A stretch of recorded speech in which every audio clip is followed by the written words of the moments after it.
የኤርትራው ፕሬዝዳንት ኢሳያስ አፈወርቂ በኤርትራ የነጻነት በዓል ላይ ያደረጉት ንግግር በቀጠናው ያለው ውጥረት እየተባባሰ መምጣቱን የሚያመላክት ነው ማለት ይቻላል። ፕሬዝዳንት ኢሳያስ የአዲስ አበባውን መንግስት ራሱን ችሎ የማይቆም የሌሎች አጀንዳ አስፈጻሚ ባጭሩ ቅጥረኛ መንግስት እንደሆነ በግልጽ ተናግረዋል። ብልጽግና የውጭ ኃይሎች ፈረስ ሆኗል ያሉት ፕሬዝዳንት ኢሳያስ በባዕዳን ትዕዛዝ የራሱን ህዝብ ላይ ጦርነት የከፈተ ሲሉም ባልተለመደ ሁኔታ ጠንከር ያለ ውንጀላ ሰንዝረዋል። ፕሬዝዳንቱ የውጭ ኃይሎች ሲሉ የትኞቹን ሀገራት እንደሆነ በግልጽ ከመናገር ተቆጥበዋል። የኦሮሞን ህዝብ በትክክል መወከል የተሳነው የኦሮሞማ በሚል የጠቀሱት የፖለቲካ አይዲዮሎጂ በመላ ሀገሪቱ ግጭቶችን እያቀጣጠለ ነው ሲሉ ነው ፕሬዝዳንት ኢሳያስ አፈወርቂ የተናገሩት። ሊያቀርቡ የሚፈልጓቸው ምክንያቶች ብዙ ናቸው። የውሃ ጉዳይ፣ አባይና ቀይ ባህር፣ የባህር በር ማግኘት፣ የኦሮሞ ህዝብን የማይወክል የኦሮሞማ አስተሳሰብ፣ የኩሽና የሴም ግጭት፣ የአፋር ህዝብና መሬትን ለዚህ አጀንዳ መጠቀም እንዲሁም ጦርነት በሰፊው መቀስቀስ ነው በማለትም የአብይ አህመድ አገዛዝን ከሰዋል።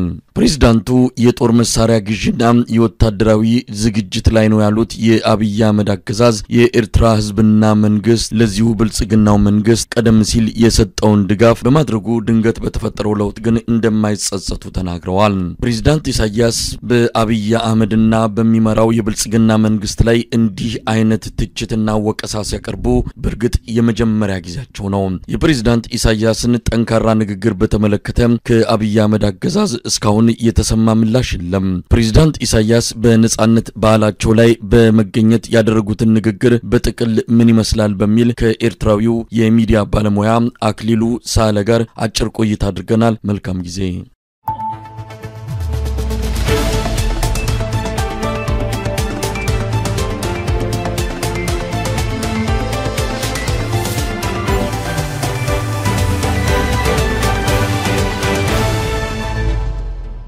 በጣም አመሰግናለሁ አክሊለ። እንግዲህ ቅድሚያ እንኳን 34ኛው አመት የነጻነት በዓል አደረሳችሁ ለማለት እንወዳለን። ፕሬዝዳንት ኢሳያስ አፈወርቂ ይህንን የነጻነት ቀን አስመልክተው ንግግር አድርገዋል። እስቲ ንግግራቸው በምን ላይ ያተኮረ ነው? ጭብጡ ምንድነው በዋናነት? ሰላም መሳይ፣ እኔም አመሰግናለሁ። በዛሬው ዕለት 34ኛ አመት የኤርትራ የነጻነት በዓል እየተከበረበት እና የሚከበርበት ያለ ወቅት ላይ ያለነው አስመራ ወይ ደግሞ በአገር ደረጃ ኤርትራ ውስጥ በፕሬዝዳንት ኢሳያስ አፈወርቂ ቃል በዓሉ ዛሬ ተከብሯል ወይ ደግሞ ስቲል እየተከበረ ነው። ፕሬዝዳንት ኢሳያስ አፈወርቂ ዛሬ ከቀረባቸው አንዳንድ ነገሮች ካነሳቸው ስለ ቀጠናው ኢስት አፍሪካ በአጠቃላይ እና አፍሪካ ከዛም ብሎ ደግሞ ስለ ግሎባል ስለ አሜሪካም ስለ ሌሎች ሀገራትም ያነሳውና የጠቀሰው ነገር ነበር። ስለ ኤርትራ የውስጥ ጉዳይም ስድስት ዞባ ምንለዋለ ወይ ደግሞ 6 የልማትና የመከተ ዞና የሚባል አለ። ስለዛና ስለ ውጭ ሀገር የሚኖሩ ኤርትራውያንና ኤርትራ ውስጥ ስላሉ በዚህ 2025 ስለሚጀመረው ማንኛውም ኮንስትራክሽን ሊሆን ይችላል፣ የንግድ ሊሆን ይችላል፣ የማልማት ስራ የመሳተፍ ህዝቡ ለህዝቡ ጥሪ ተደርጓል፣ ጥሪ አቅርቧል ማለት ነው። በተመሳሳይ መልኩ ደግሞ ስለ ቀጠናው የሰላም ሁኔታ ስፔሲፊክ አድረስ አድርጎ እንዲያውም ስላነሳቸው ስለ ሱዳን ውስጥ ስላለው ቀውስ፣ ሱዳን ውስጥ ስላለው ከሁለት ዓመት በላይ የዘለቀ ጦርነት ወይ ደግሞ ግጭት እና የፈጠረው የህዝብ ችግር ከዛም ኢትዮጵያ ውስጥ ስላለ በአጠቃላይ ሰሜን ኢትዮጵያ ትግራይ ውስጥ አማራ ክልል እንደዚሁም ኦሮሞማ ወይ ደግሞ ኦሮሞ አካባቢ ስላለው ሁኔታ የብልጽግና መንግስት ወይ ፒፒ ደግሞ እየተከተለ ያለው ለዛ አካባቢ በተለይ ደግሞ ለኢትዮጵያ ህዝብም ለኤርትራ ህዝብም ሰጥቶ ከነበረው ተስፋ የሰላም ተስፋ የመከባበር አብሮ የማደግ አብሮ የመስራት የመልማት ለ30 እና ከዛ በላይ በጦርነት ለተሳቃየ ህዝብ ይብቃ የሚል ጥሩ ተስፋ 2018 መጥቶ ነበር። ከትንሽ ጊዜ በኋላ ደፈረሰ እና የደፈረሰበት ምክንያት ፒፒ ወይ ደግሞ ብልጽግና ፓርቲ የኩሽ ወይ ኦሮሞማ የሚል አስተሳሰብ ወይ ፍልስፍና ተከትሎ ይዞት ያለውን ሁኔታ ነካ አድርጎት ነበር። ከዛም አልፎ ተርፎ በተለይ በፒፒ ወይ በብልጽግናው መሪዎች ወይ በዶክተር አብይ አህመድ ፓርላማ ውስጥም ከዛ ውጭ በተለያየ መንገድ ስለሚገለጹ ስለ የቀይ ባህር፣ የባህር በር፣ የባህር መውጫ፣ የባህር መስኮት፣ ስለ ፈለግ ኒል ወይ ደግሞ የኒል ወንዝ ይደርሳቸዋል አይደርሳቸውም፣ እንሰጣቸዋለን አንሰጣቸውም፣ ስለ እነዚህ አንስተ ስለ በኢትዮጵያ በኩል ስለሚደረጉ ማንኛውም አይነት ትንኮሳ ወይ ደግሞ ማንኛውም አይነት ከባቢውን ወደ ተነበረበት የግጭት ወይ የብጥብጥ ለመመለስ የሚሄደው መንገድ በፍጹም በማንኛውም አይነት መልክ እንደማይሰራ ስፔሻሊ በአፋር ክልል ወይ አፋር ክልልን የአፋር ብሔርን የሚነካ ነገርና ነክ የሆኑ ነገሮችን የኤርትራ መንግስት ቶለሬት እንደማያደርግ በፍጹም እንደማይቀበል ኦፊሻሊ ወይ ግልጽና ጽድት ባለ መልኩ ያቀረበው ንግግርም ስፒችም ነበር ማለት ነው። መሳይ ምናልባት ከኢትዮጵያ አንፃር በተለይ አሁን በስልጣን ላይ ካለው የአብይ አህመድ አገዛዝ ጋር በተያያዘ ቅጥረኛ የሆነ አገዛዝ እንደሆነም የጠቀሱበት ሁኔታ እንዳለ ሰምቻለሁ። ምናልባት ትርጉም ያለውን ሁኔታ ልታግዘን ትችላለህ አክሊለም። ሌላው የብልጽግናውን አገዛዝ በነበረው ጦርነት ላደረግነው ሁሉ ድጋፍ አይጸጽተንም የሚልም ነገር ፕሬዝዳንቱ ማንሳታቸውን እንደዚሁ ተሰምቷል። በአጠቃላይ በኢትዮጵያ ያለው አዲስ አበባ ላይ ያለው አገዛዝ ለቀጠናው ምስራቅ አፍሪካ በአጠቃላይ ስጋት እንደሆነና ችግር ለመፍጠር የሚንቀሳቀስ በተለይ የምዕራባውያንን ሐሳብ በማራመድ እና ያንን አስተሳሰብ ይዞ የተነሳ ኃይል ነው የሚል ነው። በአጠቃላይ ቅጥረኛ አገዛዝ እንደሆነ የገለጹበትን መንገድ እንዳለ ነው። እንደው በዚህ አንፃር ያነሱት ሐሳብ ምንድነው? መጀመሪያ ስለ ቅጥረኝነቱ ወይ ደግሞ ያው ቅጥረኝነት ሲባል የራሱ የሆነ ፖለቲካው ፍልስፍና የራሱ የሆነ አቋም የራሱ የሆነ ፕሪንሲፕል የራሱ የሆነ መግለጫ የሌለው ነገር ለመጠቀም ነው ቅጥረኛ የሚባል። በማንኛውም መልኩ ለምትሄዳቸው መንገዶች የሌላ ሰው ጫና በራስ ላይ የሚያርፍ ከሆነ ያው ቅጥረኝነት ይባላል በማንኛውም መልኩ። እና የቅጥረኝነት የሚለው ቃል ክቡር ፕሬዝዳንት ኢሳያስ አፈወርቂ ከማንሳቱ በፊት የኢትዮጵያ የውጭ ጉዳይ ሚኒስትር ቃል አቀባይ ክቡር አምባሳደር ዲና ሙፍቲ አሜሪካ ጋር ያለን ጠብ ከኤርትራ ጋር መታረቃችንና የራሳችን የፖለቲካ አቋም እንዲኖረን ስለማይፈቀድልን ነው ብሎት ነበር። እና ያ ቅጥረኝነት ማለት ነው። የራስ የሆነ ፖለቲካ ከማን ጋር ዝምድና ትፈጥራለህ አትፈጥርም መወሰን የማይችል ከሆነ ቅጥረኝነት ነው። እና ፕሬዝዳንት ኢሳያስ አፈወርቂ ቅጥረኝነት ስለሚባለውና የቅጥረኝነት መንፈስ ያለው መንግስት ወይ ስርዓት ፒፒ ብልጽግና ኢትዮጵያ ውስጥ ያለው ሲል ኢትዮጵያ ውስጥና ኤርትራም ጋር የሆነ ቀጠና ውስጥ ያለ ነገር አጠቃላይ ስታየው የኢትዮጵያ መንግስት ፍላጎትና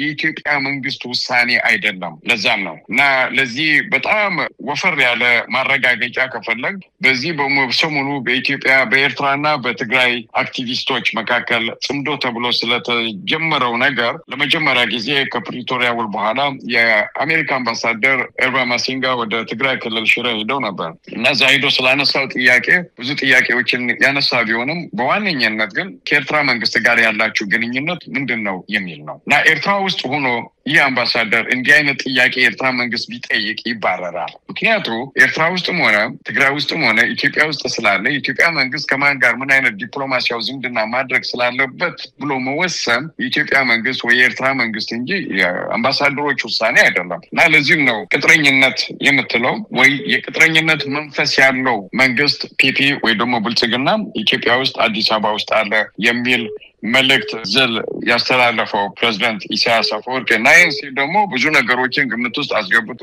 ከፕሪቶሪያ ውል በኋላም ሆነ ከ2018 ስምምነት በኋላ የተወሰኑ ውሳኔዎች የተሄዱ ሂደቶችን በርቀትና ነጥብ በነጥብ ከተመለከተና ካየ በኋላ በእያንዳንዱ ውሳኔ ላይ የውጭ መንግስታት ጫና ያለበት መንግስት ኢትዮጵያ ውስጥ አለ በግልጽ ማለት ነው። እና ይችን ለመንካት ነው የቅጥረኝነት መንፈስ ያለው ወይ ደግሞ የተላላኪነት መንፈስ ያለው መንግስት ወይ ስርዓት ፒፒ ኢትዮጵያ ውስጥ አዲስ አበባ ውስጥ አለ ለማለት የሞከረው። ሌላው ስለ አንጸጸትም የሚለው ነው። ብዙ ሰው ያው ሁሉ ጊዜ ትግሬዎችም ሌላውም አክቲቪስቱም የሚናገረው ነገር አለ ብዙ ነገር የኤርትራ መንግስት የዶክተር አብይ አህመድ መንግስትን ወይ ደግሞ ብልጽግናን አግዞ የሰሜን ኢትዮጵያ ወይ ደግሞ ትግራይ ውስጥ ወደ ጦርነት እየገባ አስመስሎ የሚናገሩ አሉ። ሊመስልን ይችላል ከነበረው የ20 ዓመት ጥላቻና ሁኔታ አንፃር። ከዚህ በፊት ከአንተ ጋር ፕሮግራም ስንሰራ ነግሬ ነበርና በኤርትራ መትከል የሚባል አለ። ያ መትከል የሚባል የኤርትራ መንግስት ከ1994 ዓመተ ምህረት አንስቶ ሪጂናል ኢንቴግሬሽን ወይ ደግሞ መደመር ወይ ደግሞ በትግርኛ ዞባውን አህጉራውን ወደት የሚል አጀንዳ አለ።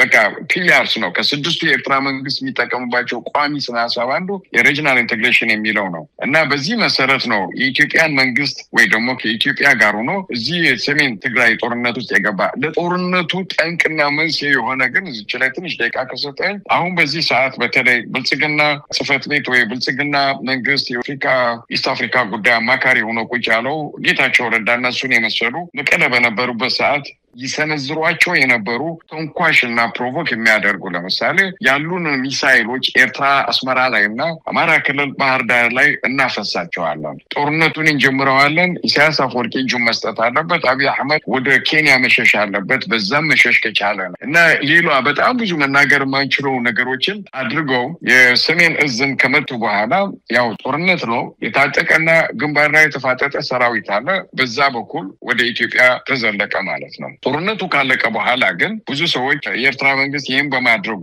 ማለት የብልጽግና መንግስት እንዲቆም የትግራይ ኃይሎችን ከአዲስ አበባና ብሎም ማንኛውም ከያዙት ቦታ እንዲወጡ እርዳታ አድርጓል የሚል ነው። ያ የኤርትራ መንግስት አሁን ዶክተር አብይ አህመድ ባድላና ክራባታ አድርጎ በማንኛውም መድረክ አፍልቡን ነፍቶ ወይ ደረቱን ነፍቶ እንዲናገሩና እንዲቆም የኤርትራ መንግስትና የኤርትራ ህዝብ ትልቅ የማይካድ መስዋዕትነት ከፍለዋል፣ አግዘዋል፣ የእጃቸውን አድርገዋል፣ ሰጥተዋል። ያ በዛ መልክ የኢትዮጵያ መንግስት ይህን ክብርና ውለታ መመለስና መመዝገብ መሰነድ ይችላል ብሎ ከጠየቅ አንድ ሰው ያው የዶክተር አብይ አህመድ ፓርላማ ውስጥ የተናገረው እንደ ሰነድ እንደ ታሪክ የሚቀመጥ ነገር ነው። ያ የተደረገው ነገር ግን አንጸጸትበትም። ያው እኔም ብዬ ነበር ከዚህ በፊት አንተና አንጸጸትም፣ ፕሬዝዳንት ኢሳያስ አፈወርቂም ያው አንጸጸትም መልክ ነው የጠቀመው የገለጸው። ያ የሆነበት ምክንያት ትግራይ ውስጥ የነበሩ ተዋጊ ኃይሎች ወይ ባለስልጣናት ኤርትራ ላይ የነበራቸው ያላቸው ግልጽ የሆነ አቋም ያስከተለው እርምጃ ስለሆነ ብዙ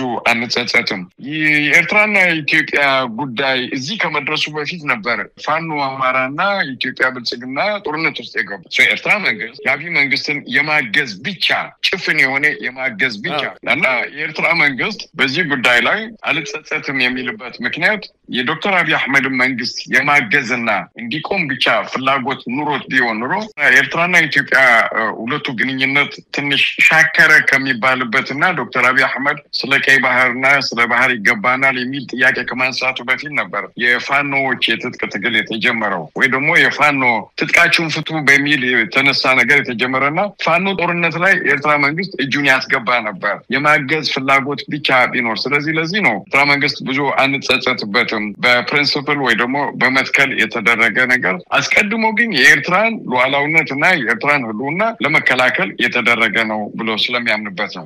አክሊል ምናልባት የዛሬው የፕሬዝዳንት ኢሳያስ አፈወርቂ ጠንከር ያለ ንግግር ነው እስከዛሬ ከብልጽግና አንጻር በቀጥታ ፓርቲውን የተመለከተ ወይም ገዢዎችን የተመለከተ ከፕሬዝዳንቱ የወጣ ብዙ ክስም የለም፣ በዚህ ደረጃም ምላሽ ሰጥተው ማያውቁምና የዛሬው ንግግራቸው በብልጽግና አንጻር በዚህ ደረጃ መምጣታቸው እንግዲህ ከጀርባ የሚባሉ ነገር አለ፣ ሁለቱ ሀገራት ወደ ጦርነት ሊገቡ ይችላሉ፣ ብዙ ነገር እንሰማለን። አሁን ይፋ የሆነን ማለት ነው እሳቸው በዚህ መልኩ በአደባባይ በይፋ ከተናገሩት የብልጽግናና የኤርትራ መንግስት ጸብ አደባባይ ወጥቷል ማለት እንችላለን? እኔ ምን ማለት ፈልጋለሁ መሳይ የኢትዮጵያና የኤርትራ ጸብ ወይ ደግሞ የኤርትራና የኢትዮጵያ ዲፕሎማሲ መሻከር ይፋ ሆነ ወይ ወደ ውጭ ወጣ ከማለት ይልቅ ምን እላለሁ ከኤርትራ በኩል የተሰማው የዛሬ መግለጫና አነጋገር የኢትዮጵያን መንግስት ወይ ደግሞ የብልጽግና ፓሪ ዶክተር አብይ አህመድና እሷ ዙሪያ ያሉትን ቃል በቃል የኤርትራ መንግስት ክቡር ፕሬዝዳንት ኢሳያስ አፈወርቂ እንዲያውም የተናገራት ነበር። የኢትዮጵያ መንግስት አሁን በዚህ ሰዓት ላይ የተጠመደው ሳይኮሎጂካል ዋር ላይ ነው ወይ ደግሞ የሶሻል ሚዲያ ላይ የሚደረግ ኤርትራንና አካባቢ ሀገሮችን የማጥቃት እንዲህ አይነት ዘመናዊ አጽዋሪ መሳሪያ ይዘናል፣ እንዲህ አይነት ዘመናዊ ቴክኖሎጂ ታጥቀናል፣ እንዲህ ደርሰናል፣ እንዲህ የሳይኮሎጂካል ዋር እና ይሄ ነገር በዚህ አካባቢ አያስፈልግም። አለርት ነው መልእክት ነው። ምክንያቱም ሁሉ ጊዜ ምን አለ መሳይ ጦርነት ሲመጣ ትልቅም ይሁን ትንሽ አውዳሚ መሆኑ አይቀርም። በማንኛውም መልኩ ጦርነትም ይሁን የሻከረ አለመግባባት ከመምጣቱ በፊት አንድ የተሻለ ልቦና ያለው መንግስት የሚያስተላልፈው መልእክት ነው ነምበር 1። በሁለተኛ ደረጃ ላለፉት 20 እና 25 ዓመታት ብዙውን ጊዜ ከኢትዮጵያ መንግስት ወይ ደግሞ ብልጽግናም ከመጣ በኋላ የሚሰጡ መግለጫዎች የማስፈራራት ወይ ደግሞ የዛቻ አይነት ነገሮች ናቸው በብዛት የምንሰማው ማለት ነው። ቺንቺን ቢየ በዚህ ሰዓት ባልጠቅስ ማለት እና በኤርትራ በኩል የተሰማው ዛሬ እንደ ህዝብ እንደ ሀገር እንደ መንግስት ይብዛም ይነስም ሰራዊት ወይ ደግሞ ራሱን ሊከላከል የሚችል ዘብ እንዳለን የእያንዳንዱን ሀገር ክብር መጠበቅ አለባችሁ መልእክት ነው። በሌላ መልክ ግን ጸቡ ኦፊሻሊ የወጣበት ይመስላል ላልከው አዎ ማለት ይችላል።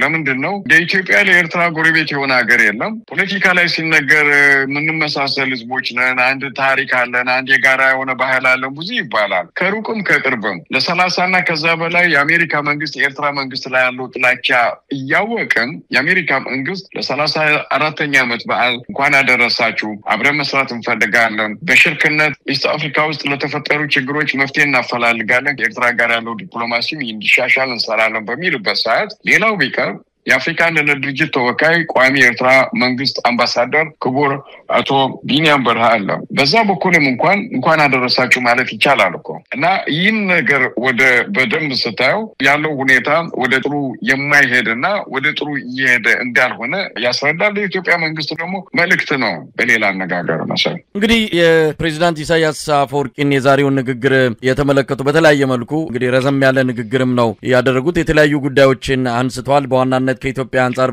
ከብልጽግና መንግስት አንፃር መንግስታቸው ምን አስበዋል፣ ምንድነው አቋሙ የሚለው ነገር እያነጋገረ ይገኛል። ሰሞኑንም በርካታ መረጃዎችን እየሰማን ያለነው ሁለቱ ሀገራት ወደ ጦርነት መግባታቸው አይቀርም የሚል አንድ መረጃም እንደዚሁ የወጣበት ሁኔታ ነው ያለው። ኤርትራም ለጦርነት እየተዘጋጀች ነው፣ የተለያዩ ነገሮችን እያደረገች ነው። ራሷ ከምትዘጋጀው ባሻገርም የኢትዮጵያውያንን አማጽያንን በመርዳት በቀጥታ ከአገዛዙ ከአብይ አህመድ አገዛዝ ጋር ያላትን ልዩነት በሰፊው እያሳየች ነው የሚልም ነገር ተነስቷል። አብይ አህመድም ወደ አፋር አካባቢ ጦሩን ማስጠጋቱን በተለያየ መልኩ ብርጌና አመዱ የሚባለውን እንደዚህ ወታደራዊ ስልጠና እየሰጠ መሆኑን ወደ አውሮፓ አሁን የተጓዘበትም አንዱም ዓላማ ከኤርትራ ጋር ጦርነት ለመክፈት እየተዘጋጀ መሆኑና በዚህ አንፃር ከጎኑ እንዲሰለፉ ለማግባባት እንደሆነም ይነገራል። በግልጽ ይህንን በይፋ የታወቀ መረጃ እየጠበቅን ያለ ነው። በአጠቃላይ ዳርዳር የሚል ነገር እንዳለን የሰማነው። በሌላ በኩል ከህወሓት ጋር የኤርትራ ባለስልጣናት ግንኙነት ጀምረዋል። አንዳንድ የትግራይ አክቲቪስቶችም ወደ አስመራ የሄዱበት ሁኔታ ግንኙነታቸው በግልጽ እየጠራና እየታወቀ ከጀርባ ይልቅ ወደፊት ለፊት እየመጣ ያለ ግንኙነት በህወሓትና በኤርትራ ባለስልጣናት መሃል ይታያል የሚል ነው። በአጠቃላይ እነዚህ ነገሮች ላይ አስተያየት መስጠት ይቻላል? አዎ ትክክል ነው ያልካቸው ነገሮች በሙሉ ያው ምድር ላይ እየታዩና የምናያቸው ነገሮች ናቸው። ለምሳሌ የኤርትራ ተቃዋሚ ነን የሚሉ ወይ ብርጌና ሐመድ የሚባሉ አዲስ አበባ ጽፈት ቤት ከፍተህ ከዛም ወደ አፋር ክልል አካባቢ ጽፈት ቤት ከፍተህ ተንቀሳቃሽ ሆነ የጦር መሳሪያ ምናምን ይታያል። ይሄ ብዙ ጊዜ ለኢትዮጵያም ለኤርትራም ብዙ አስፈላጊ ባይሆንም ማንኛውም መንግስትና ማንኛውም ሀገር ኤርትራን ብቶም ማለት ነው ራሱን ለመከላከል ለሱ በሚመቸው መልክና እሱ አለኝ በሚለው አቅም የሚዘጋጅበት ነገር ነው። ኤርትራ ውስጥ ሁሉ ጊዜ ዘፈን ያለ ወትሩ ዱልዋቲና የሚልና ለማንኛውም ነገር ኤርትራ መንግስትና ሰራዊት ሁሉ ጊዜ ለማንኛውም ነገር ራሱን ለመከላከል ዝግጁ ነው። ከዶክተር አብይ አህመድ ወይ ደግሞ ከብልጽግና ፓርቲ በኩል የሚታዩ ነገሮች ግን አስመራም ሆነ ጅዳ ስለተፈራረሟቸው የሁለቱ ሀገሮች ሰላምና የሁለቱ ሀገሮችን ጸጥታ ለመጠበቅ ወይ ለማክበር የሚል መርህ በኢትዮጵያ መንግስት በኩል ከረጅም ጊዜ በፊት የተሰበረ ወይ የተቆረጠ ነገር ነው። ሁለተኛው ነገር ስለ ፈረንሳይ መምጣት ወይ የዶክተር አብይ አህመድ ወደ ፈረንሳይ የተደረገው ጉዞ ለዚህ ዓላማ ፈረንሳይ እንድታግዝ የሚል ሐሳብ ከብዙ በኩል ሊሰማ ይችላል። አዎ ይሰማል። ሁለቱ የጥቅም ጉዳይ ነው። ፈረንሳይ መንግስት ከብዙ የአፍሪካ ሀገሮች በተለይ አምባሳደርነት ውጭ የተባረረበትን ሁኔታ አይተናል እና የግድ ነው አፍሪካ ውስጥ ለመመለስ አጋር የሆኑ መንግስታትን የሚፈልግበት ሁኔታ ሊኖር ይችላል። የኢትዮጵያ መንግስት ደግሞ የነገር ሊያራምድልን ወይ ደግሞ ሊያግዘን ይችላል። በሎቢም ይሁን በሌላም ይችላል ከሚለው መንግስት ጋር ሊሰራ የግድ ነውና እሱንም የኤርትራ መንግስት ይከታተለዋል እንደማንኛውም ነገር ማለት ነው። ሶስተኛውና ዋነኛው ነጥብ ግን ሰሞኑ ብዙ ሶሻል ሚዲያ ላይ አከራካሪ አነጋጋሪ ሆኖ የሰነበተው ጽምዶ ስለሚባለው ወይ ደግሞ የኢትዮጵያ የትግራይ አክቲቪስቶች ላይክ ስታሊን ገብረስላሴ እንደዛውም ብርሃነ ልፍዓት የተስፋው አካሚ ባል ተመቀለ ወደ ኤርትራ የሄዱበት ሁኔታና ተከትሎ ያሉ ነገሮች ነው። ሁለት ነገር ነው እዚህ ላይ መረዳት የምንፈልገው። አንደኛ ለረጅም ጊዜ እነዚህ የትግራይ አክቲቪስቶች የኤርትራ መንግስት ትግራይ ላይ ጄኖሳይድ ፈጸመብን ሲሉ የነበሩ ናቸው። ያ ፖለቲካ ኤርትራን ለማጥላላት ሲደረግ የነበረ ነገር ሁሉ በዚህ ሰዓት እሱ ቀርቶ እነዚህ ሰዎች ጄኖሳይድ ፈጸሙብን ከሚሏቸው ሰዎች ጋር ለሁለት ሳምንትና ከሁለት ሳምንት በላይ በሰላም እየተዝናኑ የሆኑ ነው በፎቶም በቪዲዮም የታየበት ነው። ከዛም አልፎ ደግሞ ከትግራይ ክልል ውስጥ ካሉ ባለስልጣናት ወይ ደግሞ ኦፊሻሊ ባይሆን በሁለቱም በኩል የኤርትራ መንግስት የተሰጠ መግለጫ ወይ ባይኖር በትግራይ በኩል ግን ከብዙ ሰዎች ባለስልጣን ማለት ነው ከኤርትራ ህዝብና ከኤርትራ መንግስት ጋር አትሊስት የህዝብ ለህዝብ ሰላም ድንበር ላይ አካባቢ ድንበር ላይ ያሉ ዜጎች በሁለቱ በኩል በሰላም እንዲንቀሳቀሱ ከማንኛውም የፍራቻና ስጋት ነፃ ሆኖ እንዲኖሩ የሚል እንቅስቃሴ ተጀምሯል። ይህ እንቅስቃሴ ከዛም አልፎ የኤርትራ መንግስትና እንደ መንግስት በትግራይ ክልል ደግሞ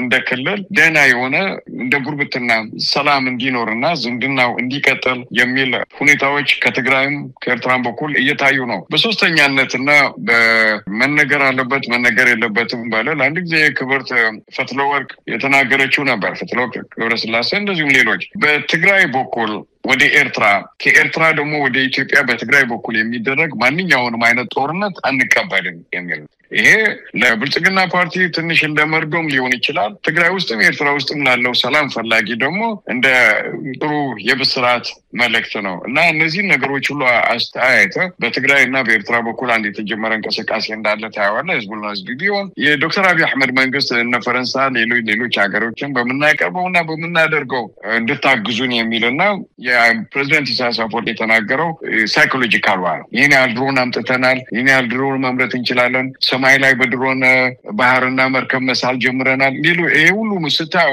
ራዕዲ ይባላል። ራዕዲ ማለት ማድረግ ለምትፈልገው ነገር ቴረር ላይና ወይ ደግሞ መንግስታት ላይ መልቀቅ ነው የሚባል ነው። ያልካቸው ሶስት ነገሮች በትክክል ያሉና እየሆኑ ምናያቸው ነገሮች ናቸው። መሳይ በጣም ነው ማመሰግነው። እንግዲህ አክሊለ ያለውን ሁኔታ በተመለከተ ምናልባት ከሰሞኑ ተገናኝተን በሰፊው እንደምንነጋገር ተስፋ አደርጋለሁ። በድጋሚ እንኳን ለነጻነት በዓል አደረሳችሁ። እግዚአብሔር ይስጥልኝ። ለኔም አመሰግናለሁ። በዚህ አጋጣሚ ለመላው ኢትዮጵያውያን የኤርትራን የነጻነት ቀን የሚቀበሉና የሚደግፉ አመሰግናለሁ። እንኳን ለ34ኛ ዓመት የነጻነት በዓል አደረሰን። ታንኪዩ። መልካም ቀን መሳይ።